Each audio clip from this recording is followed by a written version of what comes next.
تازہ ترین ویڈیوز کے لیے ہمارا چینل سبسکرائب کر کے بیل آئیکن پریس کریں تاکہ آپ کو ملے ہر اپڈیٹ سب سے پہلے۔ اور جب ہم آزاد ہوئے تو جو سب سے بڑا ہم نے اپنے ملک پہ ظلم کیا وہ یہ کہ ہم نے ایک نصاب نہیں لے کے آئے۔ جب ایک جو ڈیسیجن میکرز ہے جو ایلیٹ طبقہ ہے وہ جب ایک سسٹم سے فائدہ اٹھا رہا ہے تو اس کو چینج نہیں ہونے دیتا پھر، حالانکہ سب کو پتا ہے کہ یہ یورپ میں چلے جاؤ، انگلینڈ میں چلے جاؤ، دنیا میں چلے جاؤ، وہاں ہر جگہ ایک کریکولم ہوتا ہے۔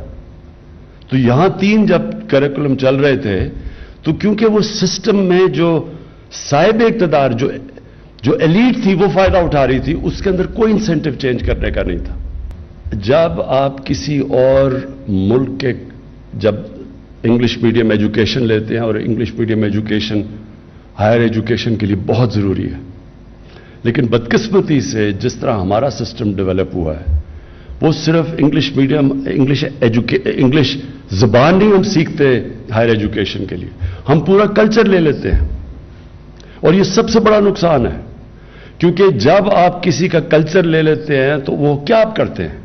آپ بیسکلی یہ کہہ رہے ہیں کہ وہ کلچر ہمارے سے زیادہ اونچا ہے، آپ ایک مختلف کلچر کے غلام بن جاتے ہیں۔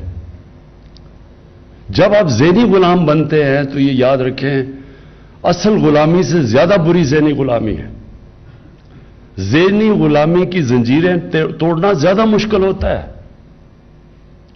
جو ابھی افغانستان میں غلامی کی زنجیریں تو توڑ دی انہوں نے، لیکن جو ذہنی غلامی کی زنجیریں وہ نہیں ٹوٹتی۔